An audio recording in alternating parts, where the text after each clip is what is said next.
A man who always makes lemonade out of lemons, except when he's flying, because he can't have any fucking lemons.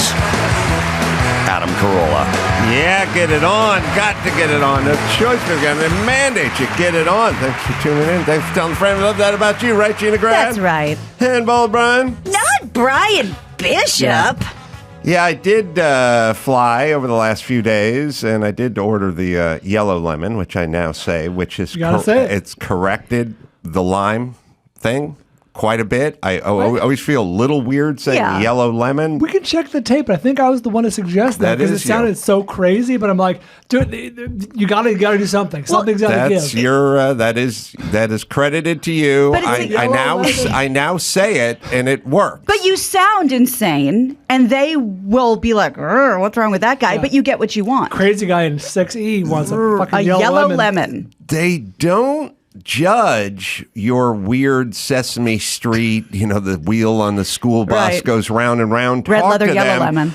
Because they're out of it enough that they're out of it to the extent that they don't even judge weirdness. You know what I mean? Like they don't stop and do a double take. Their face just doesn't change. I just say soda water and vodka and a yellow lemon, and they go. They just go about it, and it's worked. It's probably changed the batting average about 80%. Wow! Not that that's a batting average percent. Proud of, but it's gone up a lot. Although Southwest, they do not have lemon.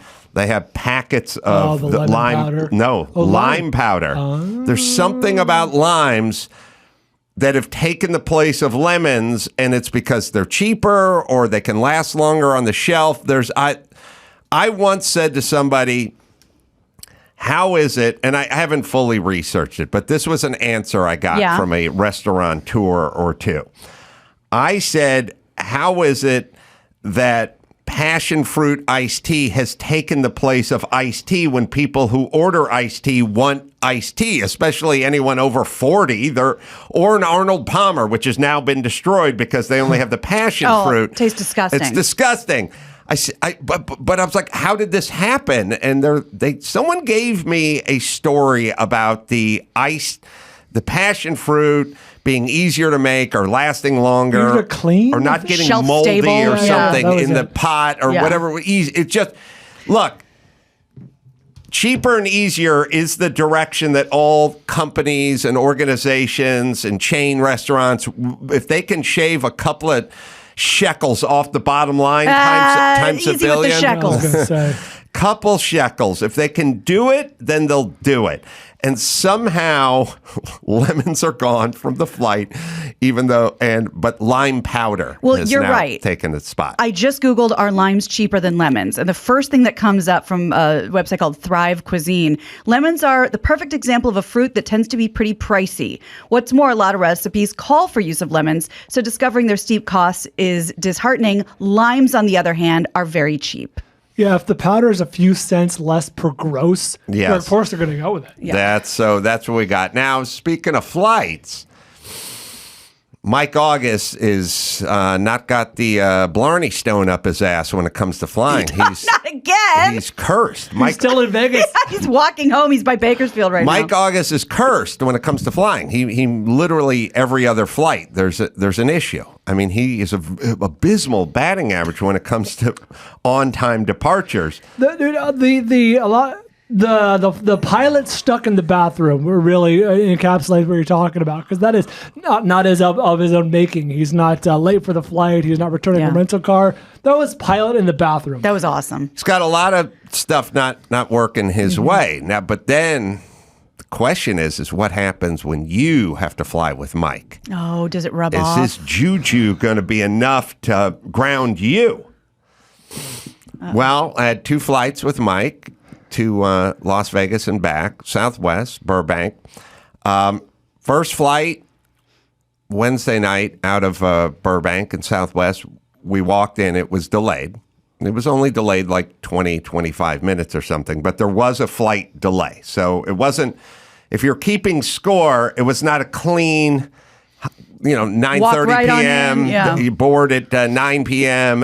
Wheels up at 9:35. It was not clean. There was a delay on the way out of Burbank.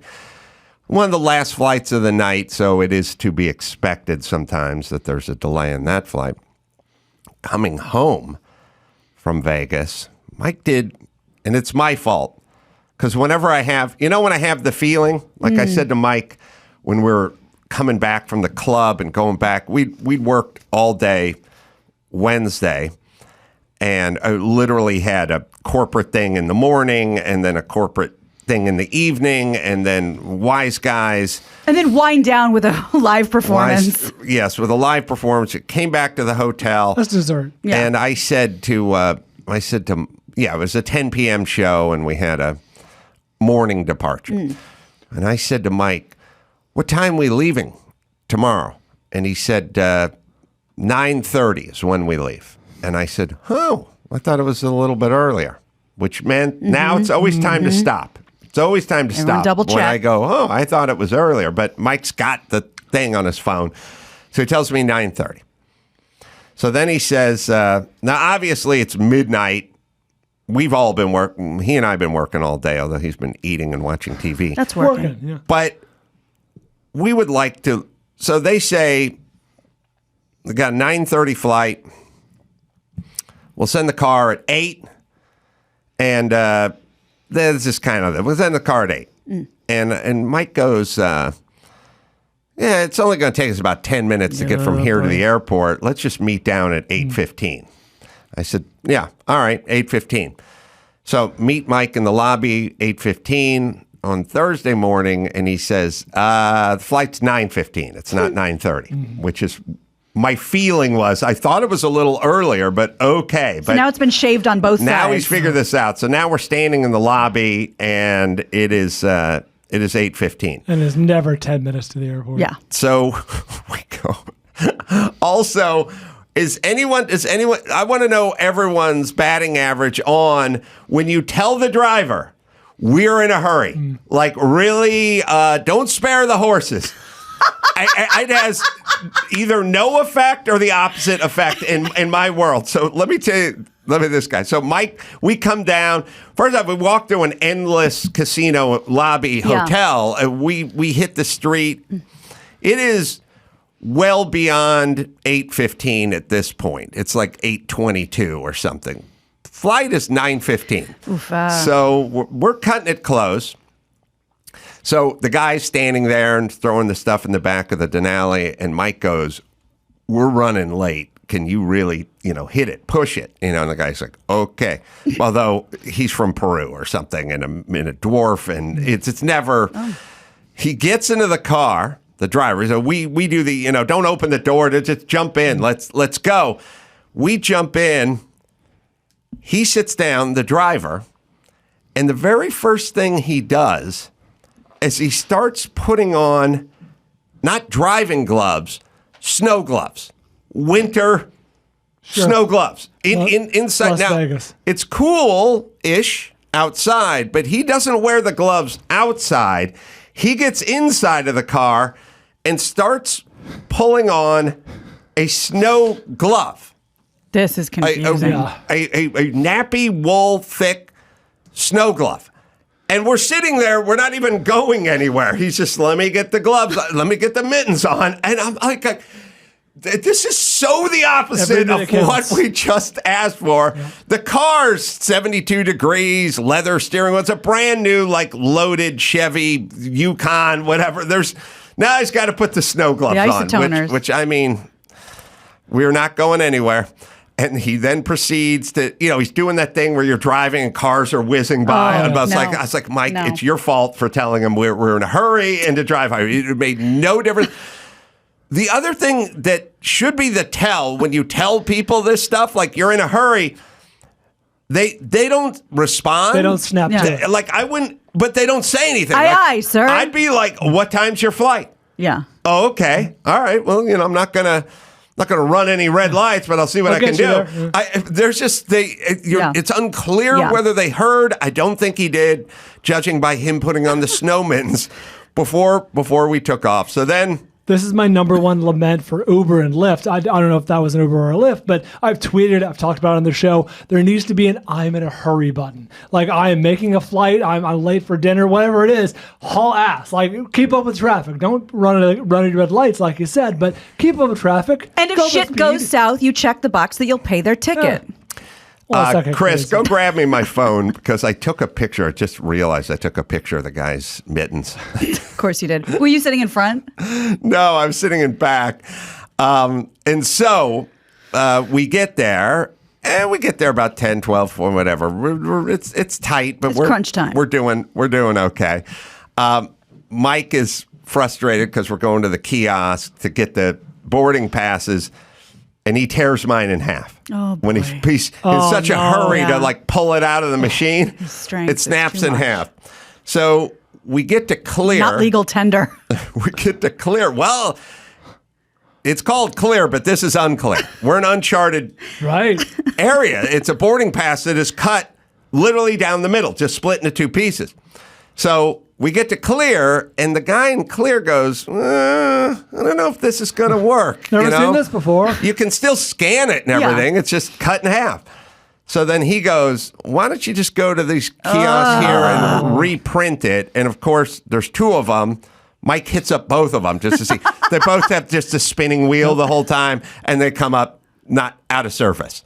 So then the other chick from Clear comes by and goes, I don't know. Like, I think this will work. It's unanswerable. I don't know why nothing has ever come up ever before, but evidently we're the first people, and we've split the room.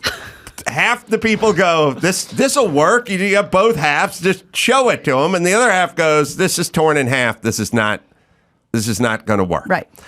So the new machine is on the fritz. The two kiosks aren't working by Clear. So we're just lumping it now. She goes, we'll give it a try.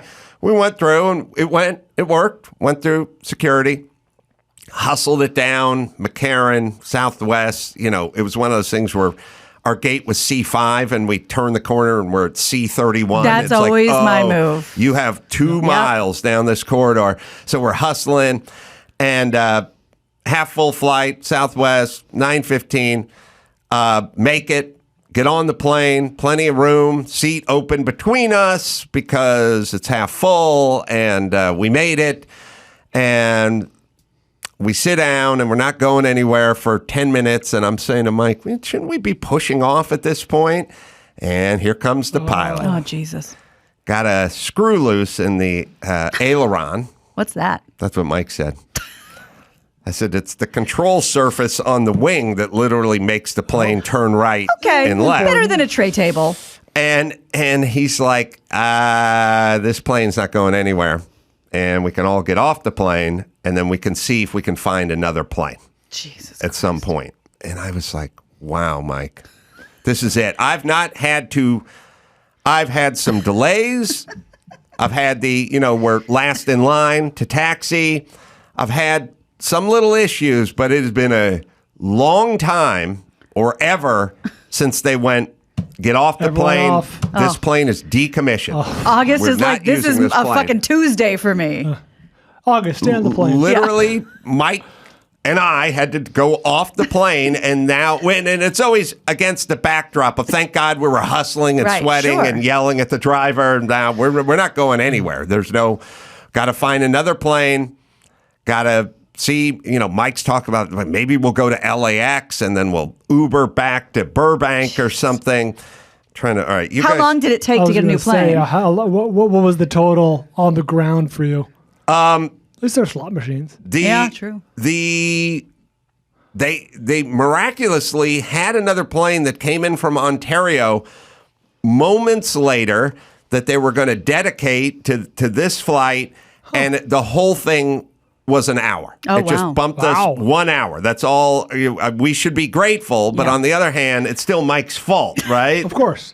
There's no other explanation. Yeah. I'm going to try to send Chris this. Poor guy. Well, he does that. Do you remember the time that my flight was diverted from LAX for lightning? Oh, yeah. Yeah, and we landed in Ontario, which for people out of the area is fairly close to LAX, and they flew us from Ontario to LAX. We were flying at like 10,000 feet. That's weird. But did you stop at the outlet malls? There's some decent ones in Ontario. Ontario Mills. Oh, All right, I sent Chris the driver with These the better gloves. be fucking gorgeous leather stitched gloves, bespoke for this gentleman. They're not driving gloves. They're cold weather gloves inside a temperature-controlled brand new vehicle that he was not wearing outside of the vehicle. So Superstitious. We will see. Also, a blast from the past, the Roseanne show. I forget about all these goddamn shows. Drew and I used to do everybody's talk show. Oh, there it is. You can zoom in on his glove. Those are just those baggy, like polyester on top, bad polar fleece on the bottom. Not even ski gloves. They're not for driving a vehicle. Oh, no. In fact, you shouldn't drive a vehicle in these. I would argue that it probably slows your reaction time a couple of tenths wearing. Now, again, only inside of the car. The thermostat says 71. So, and Unless of course, he's wearing a mask as well. But my only thought about this is he meant to try and drive somewhere else and kill you and didn't want to leave fingerprints, but you went to McLaren. It was just the greatest part. The greatest part is right after Mike told him we were in a hurry, we both jumped in the back and slammed the door, and he just sit there methodically going nowhere, putting his snow mittens on before he put the thing into drive. We only see a third of this guy, and everything about it says, I'm not in a hurry. No, seat. He's using the sun visor as a headrest. That's how far up this fucking seat is, which is always a bad sign. Now, if you did what I'd suggest, you'd miss this comedic moment. But next time, just call Izzy back. He had a great time with you guys. He would pick you up and drive you anywhere. Dawson band member Izzy came in and picked us up when we were running from the corporate gig at the hotel at 9:46 at night to hustle it down to Wise Guys to do the 10 p.m. show over there. But the beauty of Mike August is he's not a complainer. He never yawns, and he also has an ability to hang out almost anywhere for an indefinite period of time, which is. I wanted to go after doing this whole Apex event. I wanted to go to SEMA and go look around at SEMA. Sure. And Mike just walked with me for 3 hours while we just walked through SEMA and looked at a bunch of junk that he was not interested in at all and just stood. He didn't say he was hungry. He didn't say, I got to get a cup of coffee. Everyone else would have went, I'm going back to the hotel. Yeah. I'll see it. No, not Mike. Just even keel. Just kind of like a Labrador who's just going for a walk. What are you doing now, boss? I don't want to see it, but in some ways, I'd love to see him really fucking mad. I think I'd be scared, but I can't picture it. Oh, you'd be scared. I've seen it before. It's scary. All right, so now the Roseanne show from 1998, almost 25 years ago. Wow. Geo sent this over. I'm not sure why Geo sent this clip over. I wasn't either, but usually when he stumbles upon something that he hasn't been able to find from his archives, he's really excited to show us. So he sent over this clip from 98. You and Drew are plugging the book you guys wrote together for Loveline. And then so after talking about doing the show and parenting, Traci Bingham and Anka Radakovich also joined, because this whole show that Roseanne did was about sex. Was Traci Bingham from Baywatch or something? Yes. Okay. Yeah, so this is you both looking at the book and explaining to these three women, Roseanne, Traci, and Anka, your rating system. Oh. We worked out something in the book, the PRS, the personal rating system, to sort of quantify the sexes and their numbers, meaning everybody has a number, whether it's a 6 or a 5 or 4, and we tried to work out a way to quantify that. Drew, what makes people too attractive to the opposite sex? Is there a way to quantify that? Right. Yeah. Right. And Adam has a theory that people need to match up those numbers. Yeah, you don't want to go out with someone whose number's too much higher than yours or too much lower than yours. Right. Like, I could go out with a 10. Like, I could go out with Cindy Crawford for a week, but she'd smarten up after about 10 days and dump me. Right? Because she's too far out of my league. Yeah, you probably never could go out with her in the beginning, but... Yeah, you probably...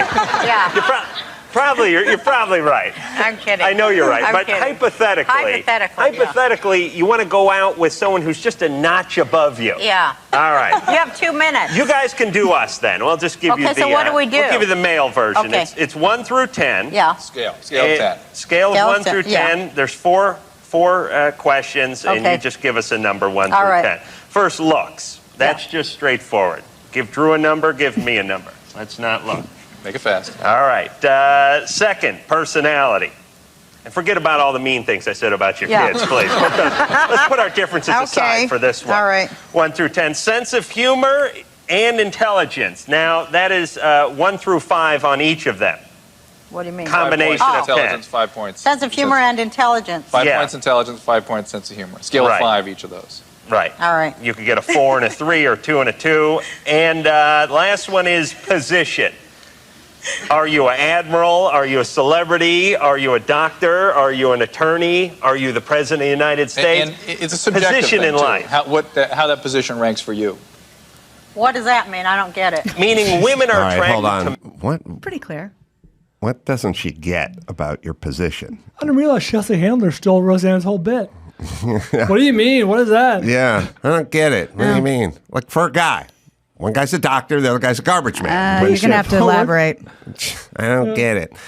All right. Oh, by the way, I worked this whole thing out on a cross-country flight sitting next to Jimmy Kimmel a few years before this. We were just sitting there and we're trying to figure it out. And I took sense of humor and personality and I broke it into two halves because for a woman, and there's a woman version of this too, Gio, if you can find it, but there's a woman version, which is the woman's version of this didn't include sense of humor because guys don't care as much That was good for you, Gene. about guys don't care as much, but we care more about kind of disposition. Can she hang out? Submissiveness. I was just going to say that. Is she easy? Is she high maintenance? Is she cool? Yeah, she cool. Can she hang out Can with she us? hang? You know, so we had it varied a little bit. But anyway, sorry, you can keep it going. And based on position a lot of the Oh, time. that's just the messed up women. Oh, right. Well, that's all of you. I mean, the point is Okay. Henry Kissinger can get chicks, not because of What his is accent. that about? That's That what I mean, blows my mind. because of his position.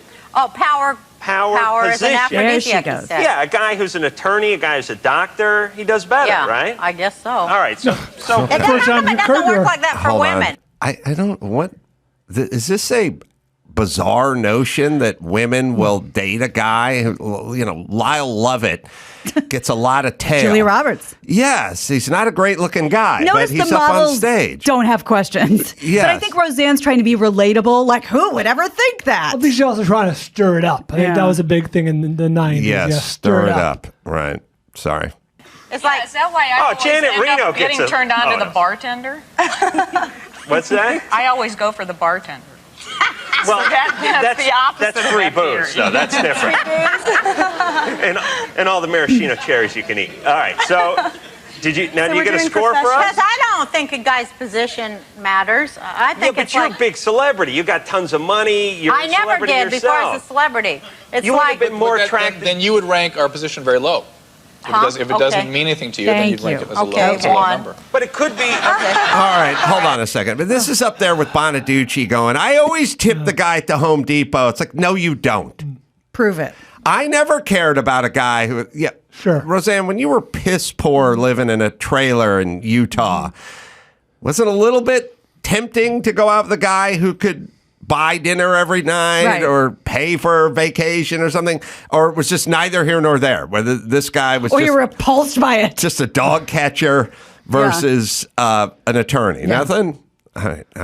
She's Maybe better. the guys. I just like a guy, I like a guy that can deliver the mail, you know what I mean? Right. You want to go out with a UPS guy. Yeah.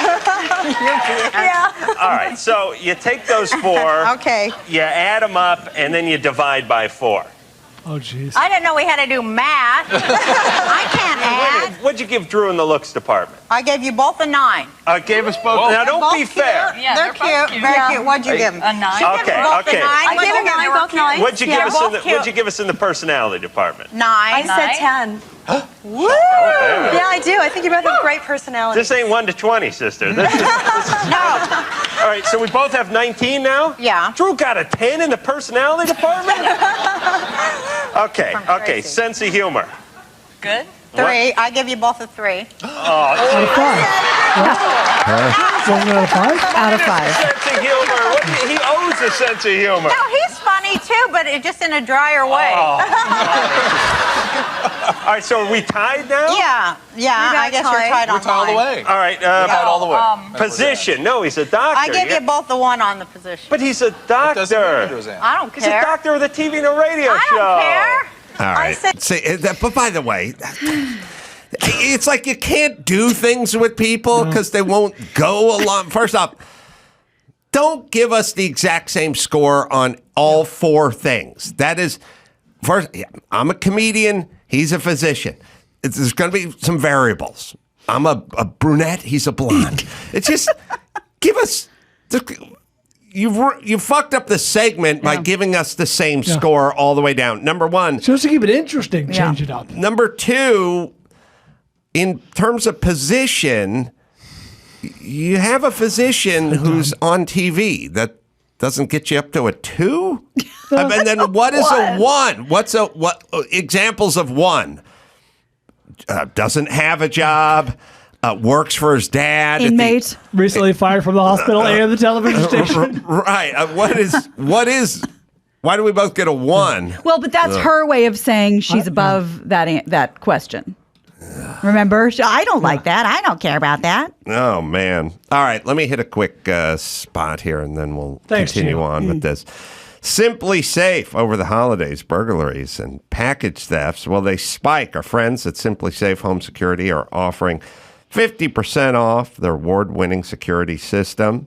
Order your system for half off today and enjoy advanced security and more peace of mind this holiday season. These guys are a great company. They've been with us for over a decade. I use the product. Everyone here uses the product. You peel and stick. The batteries last up to 10 years. Named the best home security system 2022 by U.S. News and World Report. 3rd year in a row, 24/7 professional monitoring. Agents use Simply Safe's exclusive Fast Protect technology to capture evidence and verify the threat is real for a faster police response. Under $1 a day, less than half the price of ADT's traditional professionally installed systems. It's Simply Safe, right, Dawson? Don't miss your chance to save big on the only security system we recommend. Get 50% off any new Simply Safe system at simplysafe.com/Adam today. This is their biggest discount of the year, so don't wait. That's simplysafe.com/Adam. There's no safe like Simply Safe. We have the categories for the women as well. Good. But all right, we'll hear the rest of our score. So Roseanne gave us both the exact same score. You're virtually interchangeable. And then I said give 10 us on a that.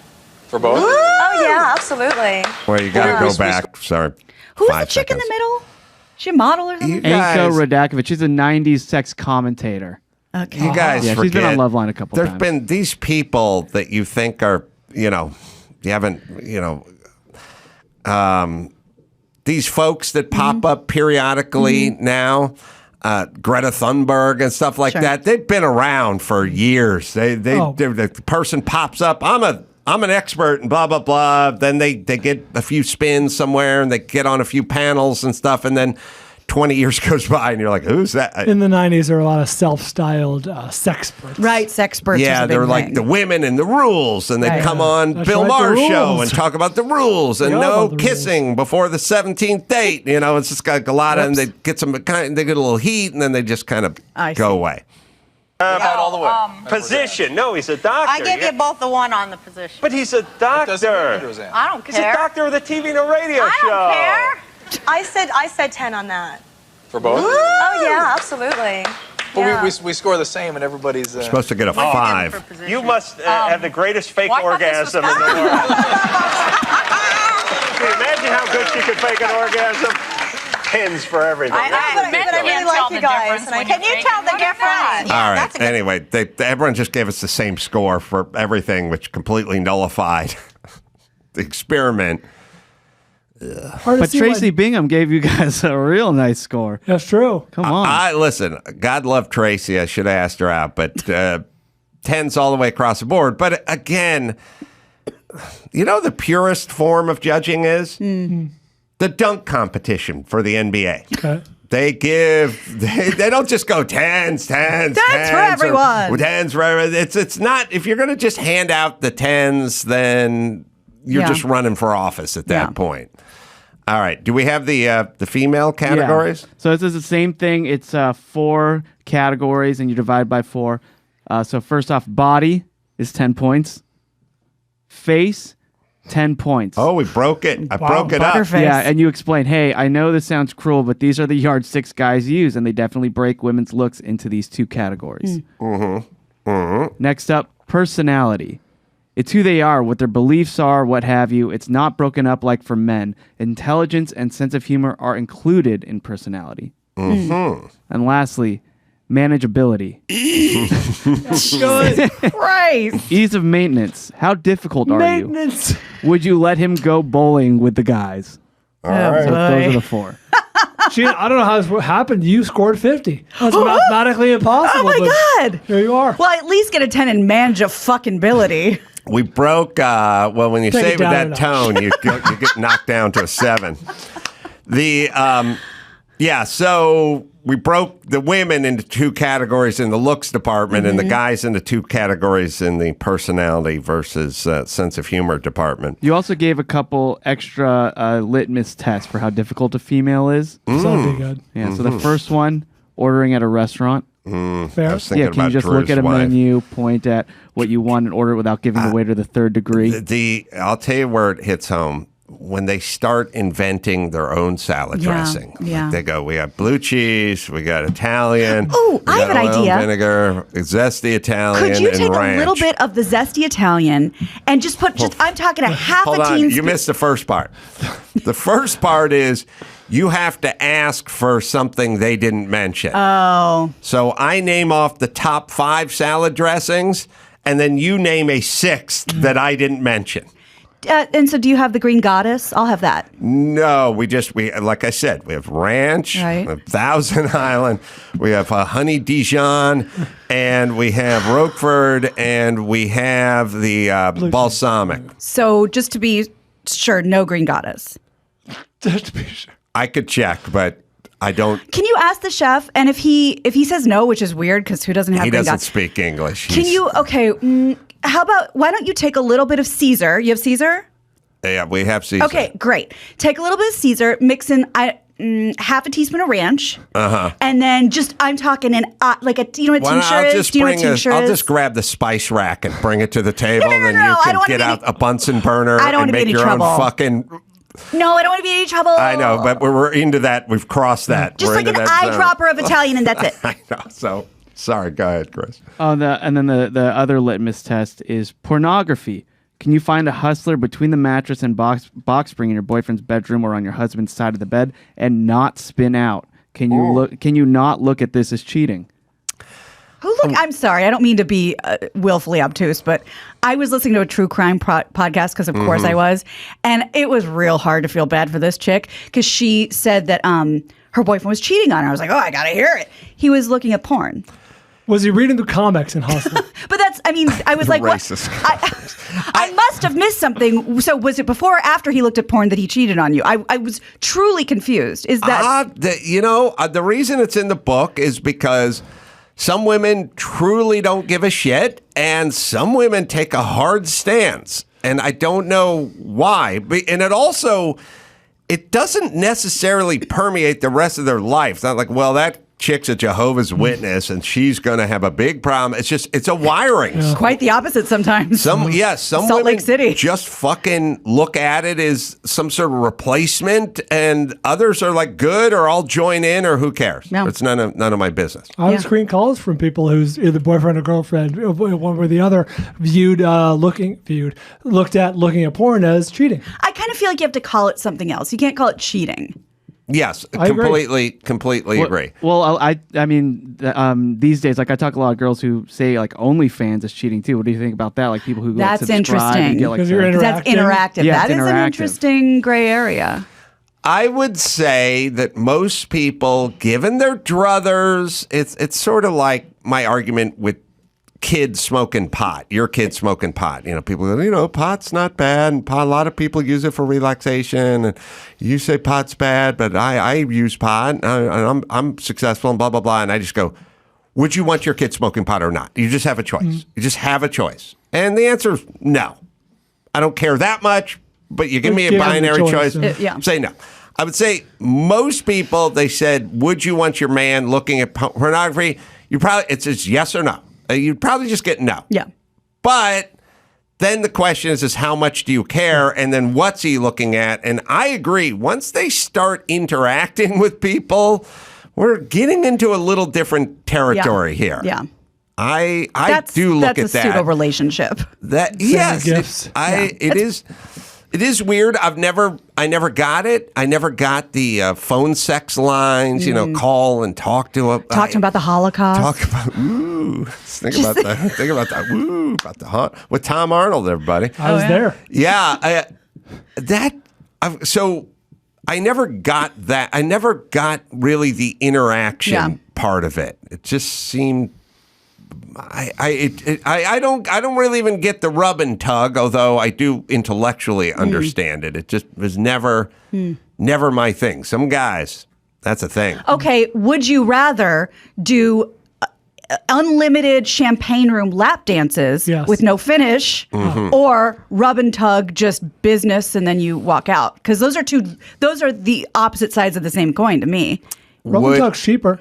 Yeah, they're both free, unlimited. Oh, okay. Oh, really? Where is this place? Do a live show there? I do. I love when people answer questions that way.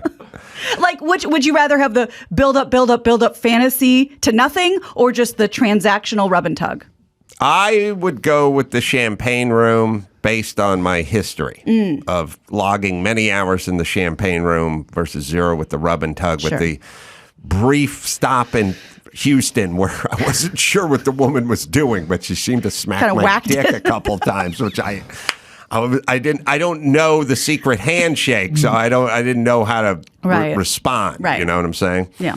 Brian, unlimited champagne room? Or? Based on the same factors, i.e., plenty of time in the strip club, 0 time getting the handy, I'd probably go for the transactional, just get it done and send me on my way. Oh, the rub and tuck. Yeah. Bold. I think an argument can be made for both. All right. Well, speaking of that, a woman who's 35 or 36 and a virgin, 35 and a virgin, Sonali Chandra is going to join us. She's more than a virgin. She does more stuff than not more than a virgin to me. So we'll talk to her right after this.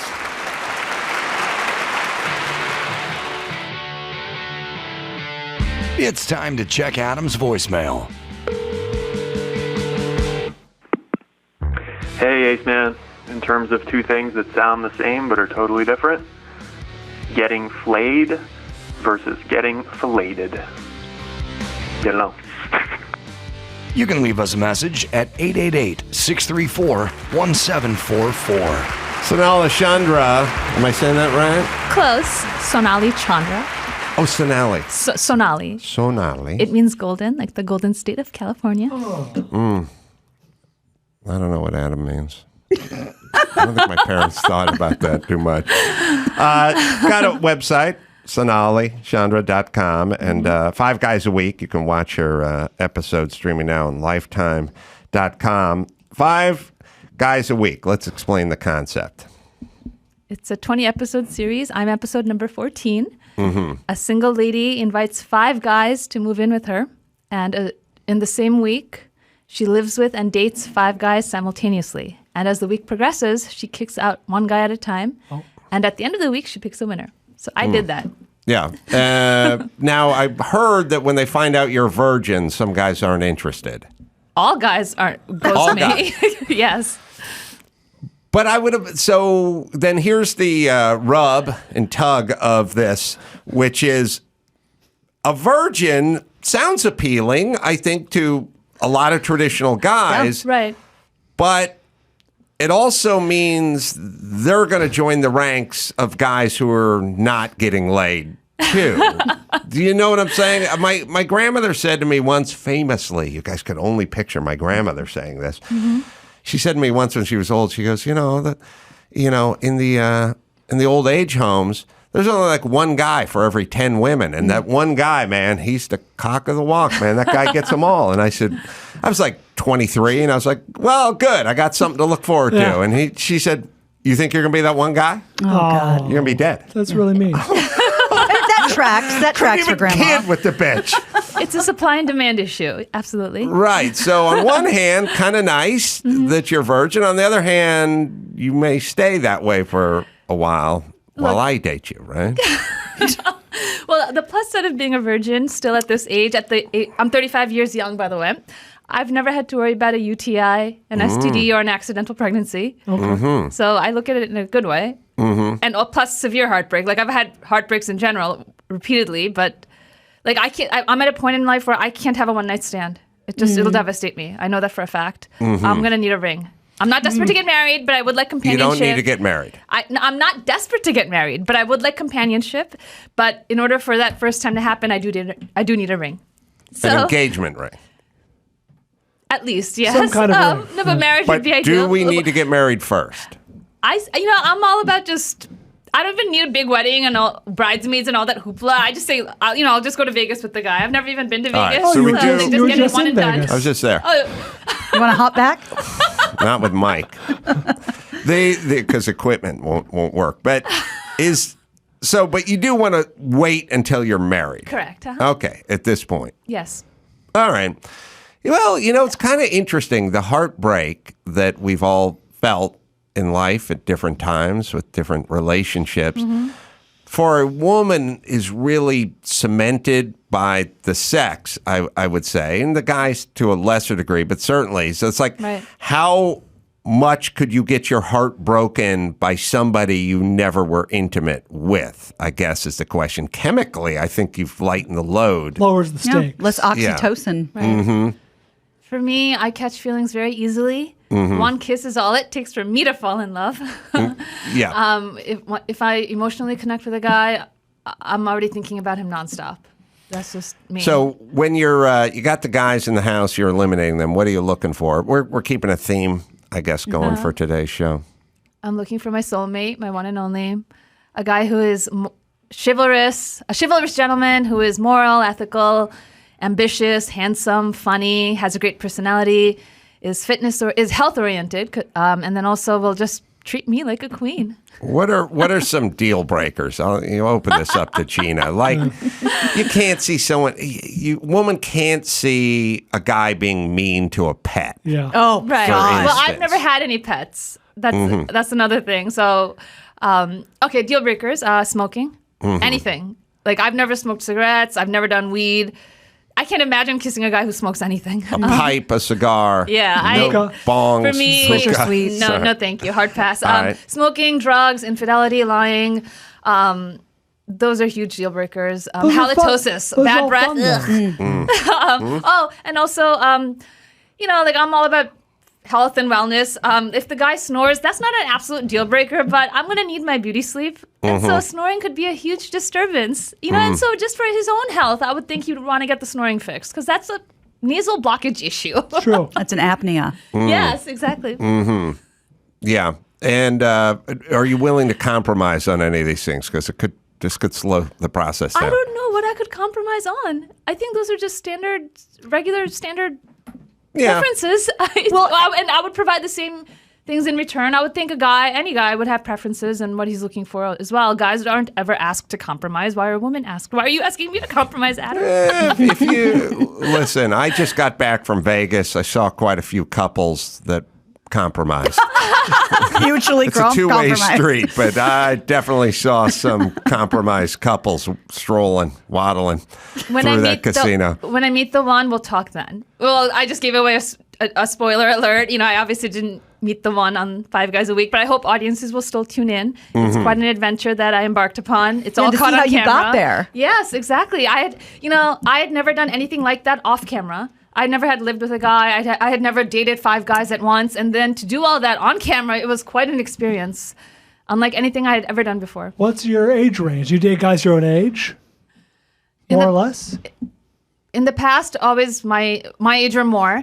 But the guy I ended up picking on 5 guys a week, he's actually a year or 2 younger than me. How about that? Yeah. So, but I'm at a point where age is just a number, right? We're all adults. True. I'm not looking to, look. I actually look up to Priyanka Chopra Jonas and Nick Jonas. Mm-hmm. Yeah, so quite an age difference. Yeah, I'm 35. She's 40. I grew up watching her in Bollywood movies. So a little backtrack. I was born and raised in America. My parents are immigrants from India. I was raised in a very conservative manner. My parents instilled the best Indian values they knew into me, and those values are still ingrained in me. And so that means no dating, no socializing, no sleepovers, no prom, no dorming in college. I know, sorry to interrupt. Yeah, I noticed on your bio you just said no sleepovers. That feels pretty innocent. Like you couldn't go over to another friend's house, sleeping bag? I couldn't do that until I was 21 or 22 because I commuted from home to college. This was in New Jersey. It was a half-hour commute each way. And at the time, my dad, and he was right, he said it was a financial thing because let's face it, college isn't cheap. I wouldn't know. Right? Neither would my parents. Room and board is just as expensive as tuition. And so at the time, he told me it was just a financial thing. But as I got older, I realized he didn't want me participating in the hanky-panky that happens on campuses. No, true. So I didn't stay over at friends' dorms until I think it was junior or senior year in college. Did he have a strong Indian accent? My dad has an Indian-British accent. Oh. What would hanky-panky sound like if he said it? I'm curious. Hanky-panky. I hear it. Would you, in the future, would you let your kids do those things or no? I haven't thought about that. Oh, okay. I don't know. She's a virgin. She's not I thinking know. about I've kids. never done the thing that people need to do to procreate, right? So I truly have a mental blockage about having kids. I hear you. Kids are cute. Don't get me wrong. But, okay, so just medically, this sounds like a Dr. Drew question, Sure. but I've heard it all. I've seen it all. I'm wondering, has a doctor, anyone ever said like, oh, maybe you want to freeze your eggs, think about it for later, or is that too personal? I thought you were going a different direction there, Gina, but continue. No doctor has ever advised me of that. I know women who do that. Quite frankly, I've never even thought about doing that. I know what that is. It's just like, put it on ice and I'll make the decision down the road. Here's the thing. If kids are in the cards for me, I don't want to do it alone. Parenthood isn't easy. I've heard it's challenging. It's very rewarding, but it's also challenging. I'd want a partner, my significant other, to be there with me to make that happen. And I haven't met him yet. Let's talk about your partner. Sure. You're a virgin. Mm-hmm. Does it matter how much mileage he has on his penis? I have to be realistic. No guy my age or in my generation, one of my contemporary is a virgin. I hardly not going to be a virgin, right? But Exactly. how much mileage? It doesn't matter to me. Everyone has a past. I will say this before we are intimate for the first time, and hopefully he's my one and only. He's going to have to get tested. STD, COVID. I do stand-up comedy, and one of the jokes I've made on stage in front of a live audience is, whoever my one and only is, I'm going to make him take an STD test, a COVID test, and a pregnancy test. That is funny. Because seriously, I want to make sure he's clean. Obviously, he's not going to be a virgin. Mm-hmm. Is Serj here, by the way? Who's Serj? Is he single? Oh, I didn't know. I wasn't sure. I can't sometimes. How tall is he? Oh, I didn't. He's very famous. Yeah, went up, went down. How tall is he? Very successful. How tall is he? That's a good question. I'm 5'8", without heels. Jeez, I haven't seen Serj since we went out. I thought he was lanky. No, my image of him from 20 years ago. I think his hair used to count for a lot, but I don't know if that counts. Well, but I don't know if he got a shorter haircut. Is he bald now? Oh boy. I haven't seen No, Serj. These are comedians, so probably a lot of hair. Present company excluded. Are you Serj? No. I think I've been bald since 8th grade. I think going out to dinner in Glendale with System of a Down was maybe I've seen Serj after that, but we'll retell that story. I would love to hear his version of that dinner. Well, we look for we Yes. anticipate that. You and Drew used to have a great, love line, Adam and Dr. Drew. They had a great piece of advice that worked into a nice little catchphrase, which was less history, more mystery. Yes. Yeah, talk about that, because I took that through my 20s. That was a very helpful piece of advice. I coined that phrase in the late 90s. I just realized that a lot of people fuck themselves up by asking too many questions about the past, with people. that's neither here nor there. Ignorance is bliss, right? Yeah, well, it depends. Like, there's certain things that have to you would like to know about, like bank foreclosures. And, liens and being, being sued by the IRS and stuff like that. I have a finance degree, credit score, prenups. I learned about all that in college. That stuff is good to know about. The time you're with this partner and the partner drank too much and you were trying to get oral and they threw up on you. Oh, boy. Some of the things you get stuck in your head. You know what I mean? That. And guys, in my experience and anecdotally, get more fucked up over that than women. Because, women, you kind of expect guys to have this long list or whatever. Guys do not want to hear about your sexual past. That's true. About a woman. That's right. Yeah. Well, mine's non-existent, so. Right. So I'd like to hear all about it. For 5 guys a week, I had to go through psychological testing, background check, and get this, I had to take an STD test. All right. I'm like, and I called up the legal department. I'm like, hello, I'm a virgin. And they're like, oh, we believe you, but for liability and legal purposes, we need you to do this. And I cooperated. But let me tell you, it was the most invasive and uncomfortable thing ever. And I'm going to get really... Sex is going to be disappointed. And I'm going to get really intimate here. I've never even worn a tampon.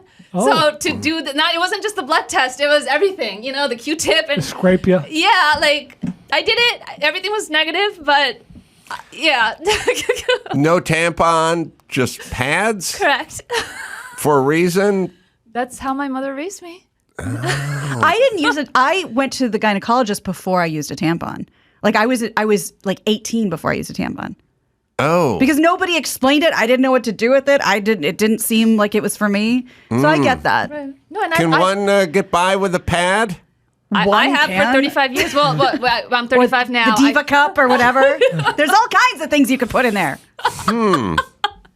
Yeah. Are you sponge worthy? I've gotten by with just pads. I started menstruating, at age 12? I'm 35 now. I'm still around. It can be done. All right. Exactly. Well, let's eat. We'll break this up.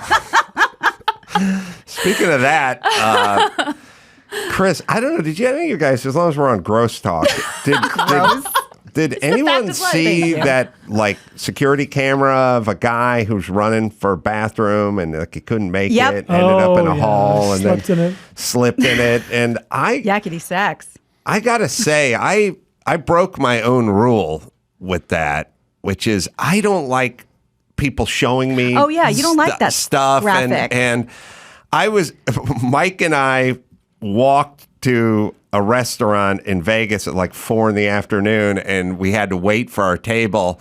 And I was just sitting there, and I was going to look at some tweets, and this thing popped up. And it's always like, "Is this happened to you?" or something like that. I'm like, I don't know, I got to see what it is. Day ever. I have no idea what you're talking about. I don't think Sonali's going to appreciate it. Guy running. I have no clue. It's security cam footage. Yeah, if he had a little food poisoning or something, he dropped his shorts and let it fly in the corner and then slipped on it and went down. You went to that from the time of the month? Yes. I just thought... It's all the same to him.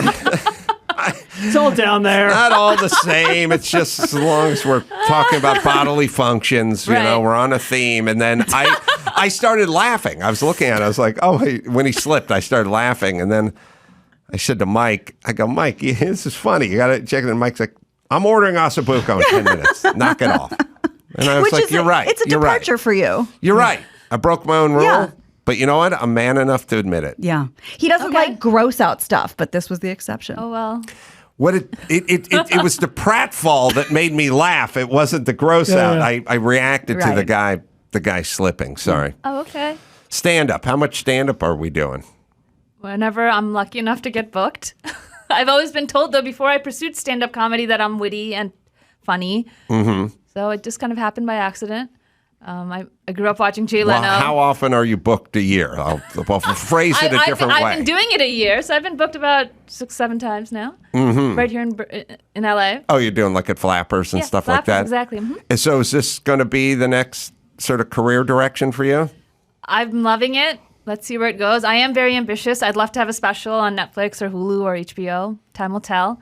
But I've turned my dating dilemmas into humorous stories. Otherwise, I would pretty much drown in the misery of it. Now, what happens when you rack up like an hour of strong material on being a virgin, but then you meet the man of your dreams and he steals your virginity, and then you got to go out on the road? That's a new hour. Right. It'll be Sonali 2.0. I don't know. I feel like a lot of comedians who do, marriage humor, keep it going long after the divorce, or divorce humor, keep going into their next marriage. Like, I feel like the people are pretty fast and loose. Like, if there's a good joke and it's working, they'll try to weave it back in. I'll cross that bridge when I get there. Here's another would you rather for the gentleman. Would you rather date, if that wasn't your preference, dates a virgin privately in your own, life, or be with a virgin and she's a stand-up comedian and now the act is all about you having sex? Really put it on blast, because that's the hour. That's the special. Right, yes. Hypothetically, but also realistic. It's possible. It's absolutely possible, yeah. Given those two choices, you gotta go the privacy route, right? I guess so. Unless you're packing and really satisfying. It also depends on whether... There's no sex either way. Hey, I don't like the word sex, by the way. Oh, really? I prefer to call it making love. Not the way I do it, sister. Noted is what I would say. And it's really ironic that I'm still a virgin at my age, because my people, the Indian culture, created the Kama Sutra. That's right. Oh, they did, yeah. And if men out there doubt my love-making skills, look, I'm a Bollywood dancer. I grew up dancing. How you dance indicates how you make love. Yeah. So rest assured, you will not be disappointed. You're leaving it on the table. That's right. Yeah, well, so what this is like is a guy who's a shutdown cornerback in the NFL, but he's not played basketball before. But you see the fast twitch, muscle movement, the quickness, and the vertical, and the sheer athleticism, and you go, I'll bet this guy could handle himself on the court. With just a couple of reps. And that's what we're saying about you in the sack, right? Sure. It's like imagining LeBron James as a tight end. I gotta fucking dominate. All right, Sonali Chandra, you can go to the website, sonalichandra.com, and check out the series. Watch your new episodes, streaming on Lifetime as we speak. All right, Sonali, thank you for coming in. Good luck with the virginity. Thank you for having me. This was fun. I'll let it go a few different directions. We'll talk to Serj from System of a Down right after this. Serj Tankian is in studio after all these years. Perplex Cities is the latest EP. You get it wherever you listen to finer music. And, of course, System of a Down after all those years. And I have System of a Down stories, but first things first. Good to see you, Serj. Good to see you, Adam. Thanks for having me on. It's so interesting that the Armenian community is so tight-knit that when a band breaks out of Armenian descent, that everyone... I got a mechanic named Sean, although it's Sean. Yeah, there you go. And Sean, I've never discussed music with or pop culture or any version of anything other than MIG welding and TIG welding. And he is like, Serj is coming. He doesn't care about music. It's like you guys have become, we're like the poster child for the culture. Yeah. Is everyone from the Glendale area? No. Darren is from the Glendale area. No, but the other guys aren't. And, people mistake, they see me. They're like, oh, I heard you're from Glendale. I'm like, not really. But it's okay, Well, we ate in Glendale all those years ago. Oh, that's right. Yeah, it's a great place and a lot of family and friends there. Yeah. But tell me if I'm screwing up this story. Let's get the Rashomon version from everybody. I want to know your version of it. Okay. So System of a Down. My first experience with System of a Down was we were doing a KROQ calendar signing in, Costa Mesa at the Costco or something. They would always do those, or this was, I don't know, Altadena or something. Right. And all of a sudden, System of a Down is playing and people are showing up and everyone's going berserk. Like everyone is just...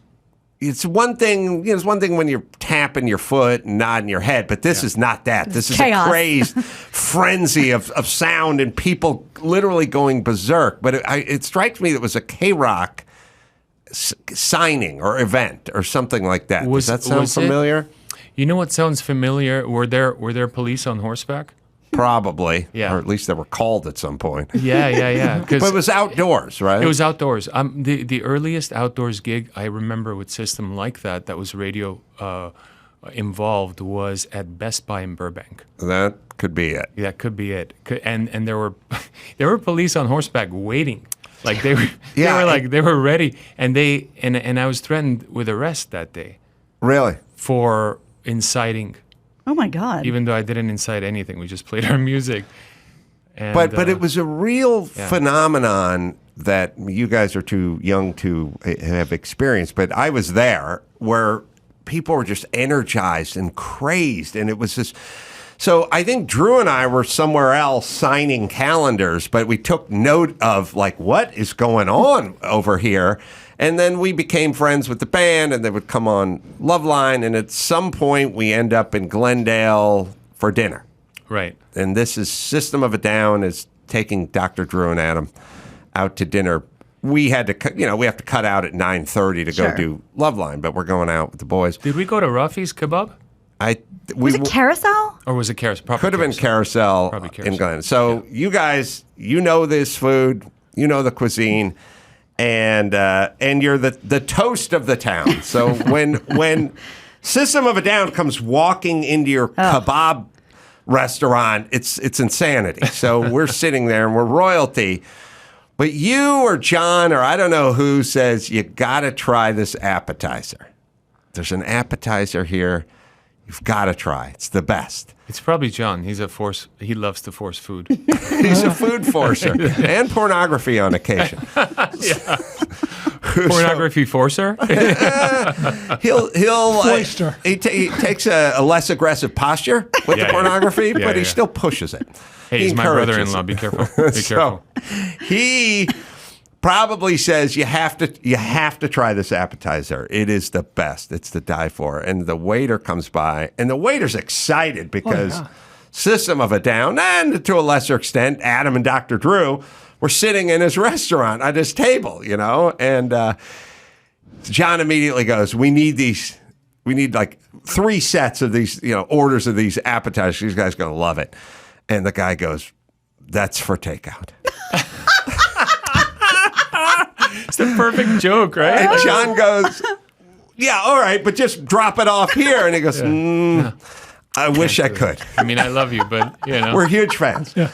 And, wow. And John's like, just drop it off at the table. Well, we could give it to you and you could eat it, maybe outside, but it's a takeout item. Talk about transparency, accountability, and non-corruption. Yeah, right. He wouldn't be swayed by your celebrity. Just bring it in a styrofoam container. I could never wrap. That sounds like New Zealand, not Glendale. Oh, really? Yeah, I mean, that's, I couldn't figure out why it was only for takeout, but it was only for takeout. And even if you're in System of a Down and you're at the height of your powers and in the center of Glendale, sorry. I'm surprised John didn't just walk up to the bar angry and ordered like 20 of them. And, Yeah, John could be a little aggressive at times. Yeah.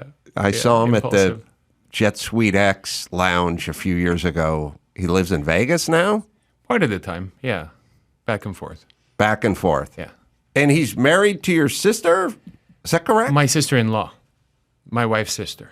Oh, I'm sorry. Your wife's So sister. we're brother-in-law. I call him my drummer-in-law. It just makes things easier. One phrase, So, how many is the band out doing dates and playing a lot? We did 5 dates early this year in February. We had 2 LA shows that we had booked in 2019 before COVID that we couldn't do in 2020, 2021. So we finally were able to do them this year, but haven't been touring otherwise.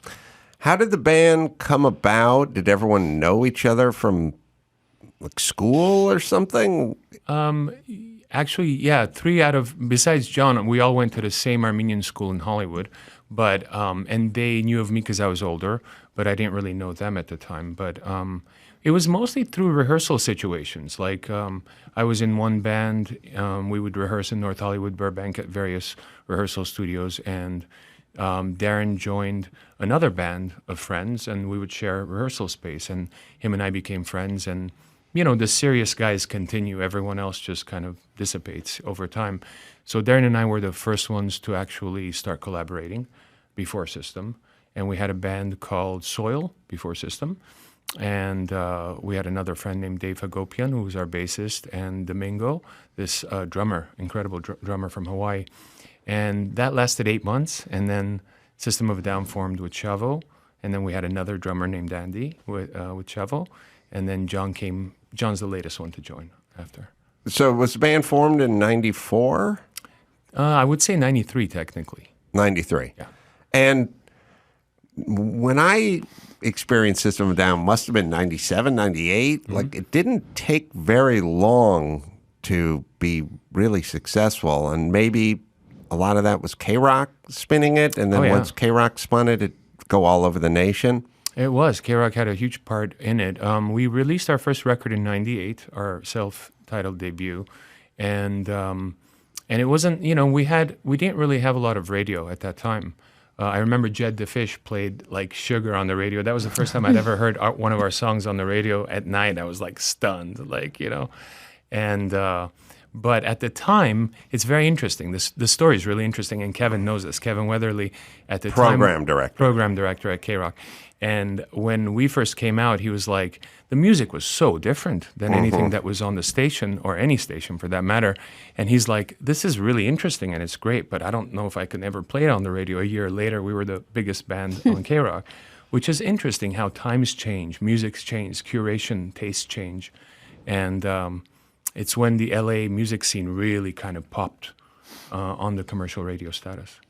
So who else? I'm trying to think who KROQ. Yeah, Brian. Well, let me just jump in here because I was a call screener at KROQ at the time from like 2001 to like 2003, somewhere in there. Mm-hmm. And I don't think any band defined my era there as much as System of a Down. Like, they were huge. I mean, Aerials blew up. I was taking requests all day. Yeah. It was, I want System, I want to hear System, I want Aerials. And it was the most phenomenon I had experienced while I was there. Of course, other bands were big, Linkin Park, on and on and on, but like System of a Down blew up, like kind of out of nowhere for me, who didn't know a lot about the LA music scene. All of a sudden, I was like, System is huge. It's an amazing story. It was almost overnight. I mean, obviously not for you, but for me as a call screener, all of a sudden everyone's calling for System of a Down. It was crazy. Yeah, KROQ and Kevin Weatherly, the program director, he won 3 Program Directors of the Year award, and they would give him a Porsche every year, and then he would sell them. And his third one, they said, you have to keep the car. You have to keep the Porsche. We can't keep on These are first world problems. Yeah, we can't see them on eBay the following day. Oh, that's hilarious. That's how many awards. I used to walk into his office. I had this idea, and I don't know what you guys think of it, but I would walk into his office, and there'd just be gold records and platinum records leaning against the wall. Stacked 12 deep in this corner, 9 deep in that corner, just stacked. Because every time a record would go platinum, the A&R guy and the record label just give him and it was just boom, it was Oasis and every band ever. And then he'd just be on the floor because there wasn't enough wall room in his office. And I was just like, if you go into any big He's time... probably sold them all by now. That's what I had this idea. Every executive at Comedy Central has the Dave Chappelle's Platinum. They're all leaning. Yeah. They're all on the floor. And I'd be like, there should be a thing where somebody comes in, douches this stuff out, and it all goes to charity. Oh, yeah. We just take it all. It's all signed. It's all signed. It's all and it doesn't mean jack squat to them, but to some kid in Minnesota to have a System of Down platinum record with their album cover on it, so hanging that in his wall or his dorm room, that's a big ticket item. Absolutely. Well, speaking of charity, I would love to hear more about you working with Tom Morello, because I know you guys do stuff together, right? Yes. Can you talk about it? So years ago, we established a nonprofit organization called Axis of Justice. And it was a way of bridging like both our activism together. And it started out with an Ozfest that when they started Audio Slave with Chris Cornell, Tom came up with the idea of having these booths of different nonprofits like Amnesty International, Greenpeace, and whatnot, alongside the merch booths that are always selling stuff, do non-commercial work, introduce people to different causes, etc. And I thought it was a great idea. So we started that organization and started doing that at different festivals and shows, being involved in different nonprofits, holding our own nonprofit events. And people are into it. Yeah, people were really into it. A lot of different events where we had a lot of friends come and play. I mean, we haven't been active for a while, to be honest, but because we both do our activism separately. But Access of Justice was amazing in that sense, yeah. And I love that. I love the idea of like people will do whatever you tell them to do. They're not going to walk past that to go to the merch booth. They're going to stop and see what's going on. It was amazing because, part of it also is he noticed at our Ozfest gigs a lot of racism. And he was like, we've got to educate. We've got to, have something besides merch that we're selling these people. We've got to sell ideas, So the band forms, the band explodes. I mean, it wasn't a slow burn. It seems like an explosion. And it's it was the second record. There's two kinds of music. There's a kind of music where people go, oh, this is a good song. And then there's the music where it captures people and it moves them and they purge and they have all these feelings and You Speak for Me, which becomes the movement part versus the kind of one-hit wonder stuff. And I don't know if you guys, you knew what was happening, I'm sure, when it was happening, but was it overwhelming at the beginning?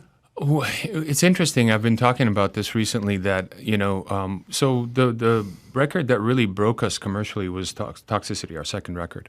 Our first record was an amazing kind of live representation of the band, and that's how Rick Rubin, our producer, wanted to show it. Oh, Rick Rubin. Yeah. So Rick produced all our records, actually. And from day one, we were on his American label. It's interesting. So for the first record, we just toured, built a proper base. We did a bunch of Ozfests, toured with Slayer, toured with different bands. And for the second record, there were more, radio-friendly songs, if you will. And it just, it definitely hit.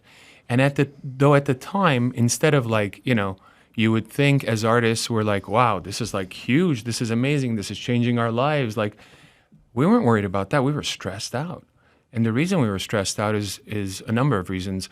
It coincided with 9/11. The week that 9/11 happened is when Toxicity was released. And among other things, I had written an article called Understanding Oil to try to understand what's going on with this, talking about U.S. foreign policy. And, I've always been, a researcher and a student of geopolitics. And so just trying to understand what's going on, and that blew up in our face, of course, giving opinions at the time. Oh, right. Well, kind of in the vein of Bill Maher, when Bill Maher took to his show and said, you can call those terrorists what you want, but you can't call them cowards. They were in the plane that went to the tower. That was, we just had third rail bad news. There was zero tolerance for anything Dixie other than Chicks, Madonna. We had no tolerance as a country for any of that. Yeah, I mean, there were artists that tried to speak about what was going on, balanced wise, but it was tough. Anyway, that was one of it. And then with the release of our record, we held a live show. We were going to hold a live show behind the Roosevelt Hotel in Hollywood. There was a huge parking lot. So, and we were going to do a free show. So there were people there camped out from the day before. And then apparently, the fire marshal closed it down because there were too many people. Right. And they wouldn't let us play the show. We were there. And this is a really interesting story because we were there ready to play, but they wouldn't let us. They said the fire marshal closed it down. And I said, well, what if we go at least announce and play a few shows and say, it's closed down, so we can't really finish the show. We'll do another show later for you all. They said, no, you can't do that. The police will arrest you if you try to go to the stage. And we're like, okay, well, are they going to announce that? Nobody announced. So I called the guys over and I said, let's get arrested even better. Fuck it, right? Let's do this. And then my lawyer came in and was like, everyone here is going to sue you after too.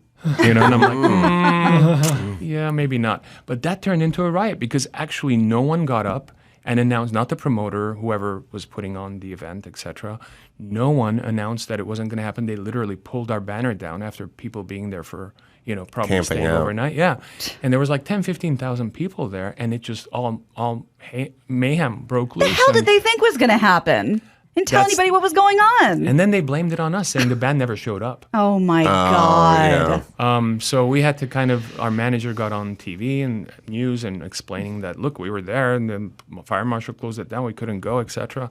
But that was interesting. So this is the release of the record for me. The stress, this anguish, seeing our fans beaten up by clubs on policemen. Cops on horses. Cops on horses, and then death threats and all sorts of shit from the statement I made, and had to go on Howard Stern and defend my words, if you will, by still being honest, but being kind of, the guys pulled me aside. I remember we're in Colorado, about to start a tour. The week after 9/11, we're on fucking tour, right? Meanwhile, George Bush, you got TV, like the red signal, the yellow signal, terrorist threat, be careful, large events. We're doing large events every day. Right. And it was fucking stressful. So when people go, toxicity, how did it feel when you released it? I'm like, it was the most stress I've had in my life, Yeah, well, I mean, with success comes a lot of responsibility, and a lot of responsibility creates the stress. And then if you grow up a certain way, you have trouble saying no to things because it seems like you just want to do everything because you've been waiting so long. And then there's the guy who's making your schedule, who's not participating in the schedule. He just makes the schedule. Yeah. And that guy's got you going from here to there to do. And that's a lot of, if you added a second show, that's all profit. They'll do that thing where it's like the first show sold out in 10 minutes. But you got to whack that up with the venue and the workers and everything. But you add a second show, you put that in your pocket. Did you get that doing stand-up? Yeah. So you get added a third show. So 3 nights in a row. I couldn't see straight after the last night. But I mean, it's like they go, you get to pocket. And it does sound it's pretty enticing. Yeah, when you're on your couch talking about it. Yeah, 3 weeks earlier when you're on your couch, you're like, all right, let's put it all in our pocket. Then you got to go out there and you have to do it. But the person that's making the schedule oftentimes isn't there. So they want you to do as much you can because they're taking 10% or whatever their beak wedding is. Right. They're going to be home on the weekend. You're going to be traveling every weekend. And so there's a kind of a conflict of interest. You know what I mean? Like literally, you get those flights and you're like, why it's 6 a.m. and then we got a 3-hour layover. Why didn't we get it direct? Well, because that was $40 more. And that person's not going. Right. Yeah. And so it's an inherent problem, which then bites you in the butt. I remember being on a tour, not that far back, with System, and the routing was okay because that's done by the agent and promoters ahead of time. But the way that our tour manager had planned the trips was so crazy. Like we were, like you described, like going from one place to another, going backwards in some cases, and taking weird hour flights. And I'm like, when did you book these flights? And it was recent, like he's like a week ago. And I'm like, we planned this 8 months ago. Right. What the fuck were you doing for 8 months? Like that kind of stuff. But you're right, man. It's like you have to be so cognizant. If I'm going to fly somewhere, I check what kind of plane it is. Yes. What year it is, what kind of plane it is. I check equipment. I check the type of bed I'm going to sleep on, the mattress. Nice. At the hotel. Yeah. Oh, you're so. Well, I got back issues because of that. But this is a good point, which is, I am a face sleeper for the most part, and I don't know how many people do this. It's horrible. It's a horrible way to sleep. I sleep on my face, on my arms. I put my arms. No pillow? Pillow under arms.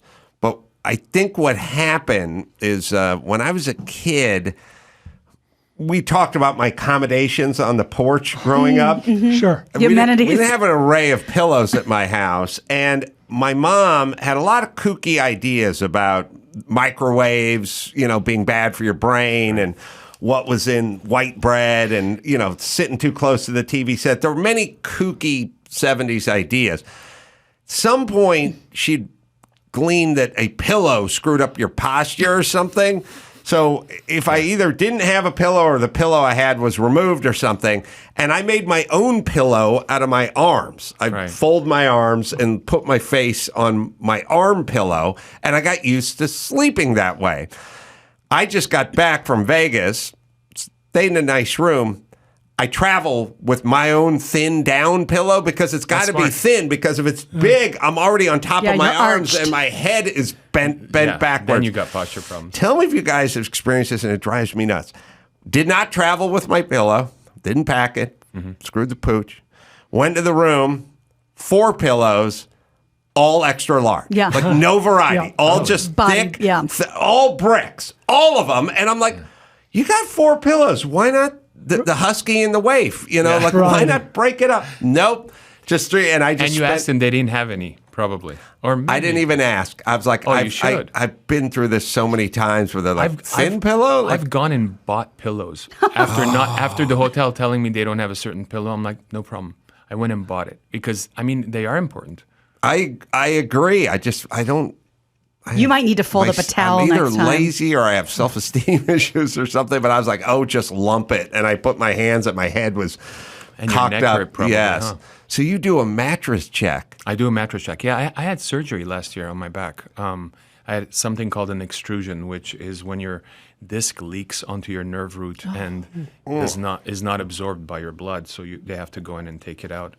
And I've got other issues now as well, but not as bad as last year. But so I checked the mattress, man. I'm like, it's got to be medium firm, it's got to be a good brand, and no pillow toppers. No, it's okay as long as the. And you do the equipment check on the airline?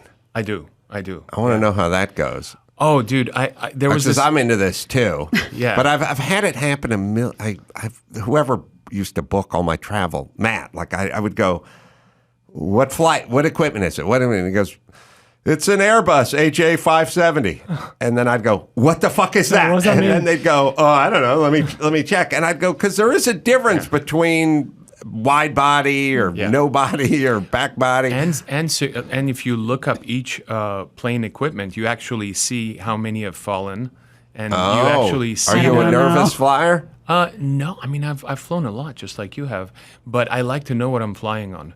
And at one time, I was touring in the U.S., and for some reason, my travel agent had me, not the band. The band was flying like Icelandic Air or Swiss Air, something nice. And they had me on a Russian jet to the same place. It was like a Sukhoi Su-27 or something. Right. And I saw that, and I'm like, Jack, what the fuck, man? Like, why you got me on a Sukhoi going to the same place? I'm like, why don't I go with the guys? He's like, I booked theirs a little earlier than yours. There's no room on their flight. So I was literally at him. I couldn't sleep all night. I was like so stressed out. Didn't have the right pillow. We've toured for way too long. That's all that this is. I got on a private jet with Jay Leno from Connecticut. No, we were. Yeah, we were. No, not Sonoma. Although I did Sonoma too. Sorry. No, this was Atlantic City. Yeah, this is Atlantic City. And I remember being on the jet, and my agent James Baby Doll Dixon loves all the private jets, And I was saying, I said to the pilot, like, what kind of jet is this? I'll call my agent. He'll know and whatever. And then. I'll screw it up a little, but I said to him, it was like a Messerschmitt 180 or something like that. I don't know what it was. And then my agent, as I'm sitting in the plane, he's like, they don't make that. He goes, no, they make a 181, and then they make a 182, and they make a 185. There's no 180. And then at some point, I said to the pilot again, is this a Messerschmitt 180? And he said, yeah, it is. And I was talking to my agent. He goes, it doesn't exist. And he goes, oh, no, they built those before 1979. You don't want to hear that. It was literally, it wasn't on his radar because he wasn't born yet. Oh my God. And I was like, we're flying a private jet from like the 70s. And I remember. Jay likes classic cars. That's Yeah, right. he does. He likes steam-powered jets. Yeah. I hit that minibar pretty hard. Jay was just sitting there eating cookies the whole time with this guy. But I was like, give me that booze. Oh, it's funny. It's also weird. Jay's in the back of the plane, and he's just staring at me the whole time because I'm sitting in the front. It's not a very big plane. Yeah. I'm sitting across from the minibar. And I'm so nervous about flying this old airplane, and it's midnight, and we got a 6-hour flight. I'm like, I got to hit this minibar, but Jay and his guys don't drink, and he's just looking at me the whole time, and I have to kind of pretend like, well, what is this refrigerated thing with glass on it? I'll sample some wares. This is miniature. Is this alcohol? Yeah. Only one way to find Just out. gather up 8 of these and dump them in my sweat jacket. I'll make a basket. And I'm just the one, and then I gotta throw the thing away. I can't have them piled up on top of the counter. There's gonna be some judging going on. Definitely. Yo, a Russian jet. Oh yeah, that was interesting. So, but yeah, I did an orchestral tour through Russia, through Europe, including Russia, in 2013, and my kind of soloists that were going with me, the orchestra traveled separately. We were at the airport. I had checked the equipment. It was an Airbus, which was fine. It was going from Krasnoyarsk to Novosibirsk, which is Siberia, right? Yeah, been there.